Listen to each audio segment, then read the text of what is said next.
name's Maxine. I'm from Busy Bears. I'm going to read a story today, The Smeds and the Smoos in Our Rocket Ship.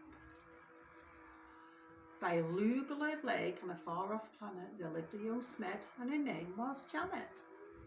Not far away on Humplity Hill, there lived a young Smoo, the name of Bill. Janet, like all the Smeds, was red, and this was what her grandfather said. Never, never play with the Smoos. They sleep in holes and they wear strange shoes. They jump about like kangaroos. Never, never play with Smoos. Bill, like the other Smoos, was blue, and these were the words of Grandmother Smoo. Never, never play with the Smeds. They have strange hair upon their heads. They sleep in funny things called beds. Never, never play with Smeds. The Smeds on the lake liked nothing better than splashing around and getting wetter and wetter. But Janet grew bored with the watery play, and early one morning she tiptoed away. The Smoos jumped about on the Humplety Hill. They bounced up and down and never stood still. But Bill was beginning to think, this is boring. So early one morning he set off exploring. Janet met Bill and Warpler Wood, where the trockles grew tall and the glomples smelled good. The two rubbed antennae and played all day long. She told him a story. He sang her a song. Then they climbed to the top of a gerberry coot and nibbled its juicy and jelly belly fruit.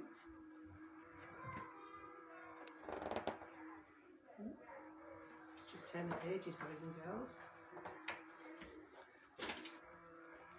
Till who should disturb them but Grandfather Smed, shaking his fist, and he angrily said, never, never play with the Smoo. They're such a nasty shade of blue. For the 100th time I say to you, never, never play with Smoo. Grandmother Smoo was close behind, and this is how she spoke her mind. Never, never play with a Smed. They're such a dreadful shade of red. I'll say again what I've always said. Never, never play with a Smed. Years went by, and on the far-off planet, Janet missed Bill and Bill missed Janet. But off they crept whenever they could to sing and play and walk the wood.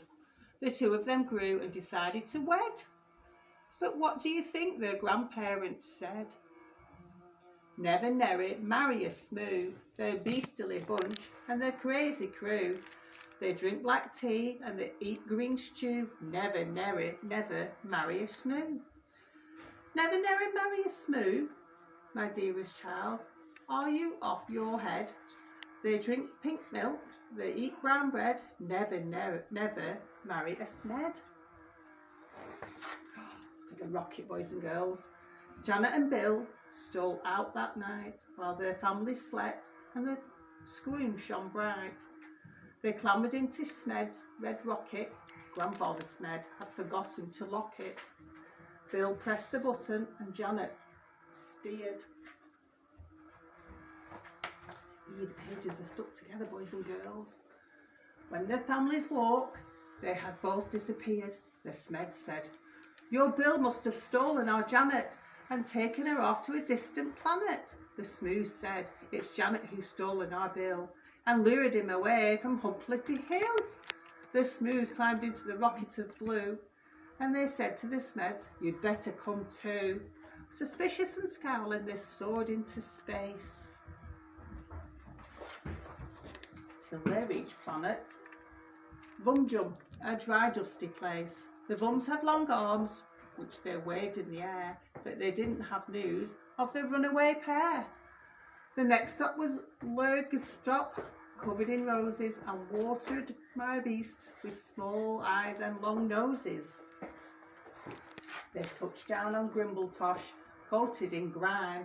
They searched planet Glurch and found nothing but slime.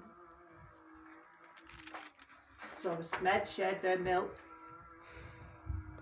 which was pink as could be. Then Grandfather Smed said, "My hair needs a trim," and Grandmother Smoo kindly cut it for him. They landed on Sloop with a Scoopley's war kilts. They then flew to a claboo where the clabs walked on stilts. They searched all year long, and they searched longer still, but they didn't find Janet, and they didn't find Bill. "Alas," said the Smoos, and the Smeds said, "Alack, we have failed in our quest, and we better turn back." So they turned and flew home to the very own planet, and far down below then they saw Bill and Janet. The rocket touched down, and they ran to the wood, where the trockles grew tall and the glomples smelled good.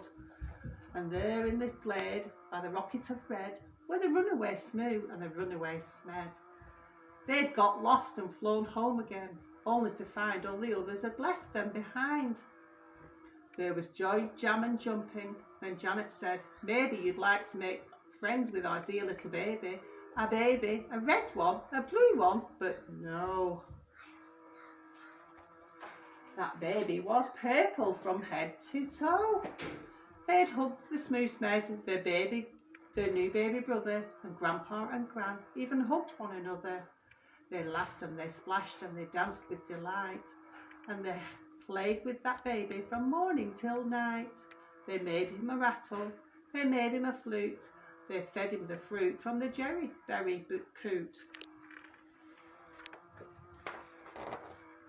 Then they sang by the light of the silvery squoon, and you can sing too if you make up a tune. Play with the Smeds and play with the Smoos, which play with whichever friends you choose. And close your eyes while you snooze. Dream of the Smeds and dream of the Smoos. That was a good story, boys and girls, wasn't it? Now, can you see our rocket ship? I think, boys and girls, you're going to have lots and lots of fun playing in our rocket ship next week. So we'll see you very soon. Good night.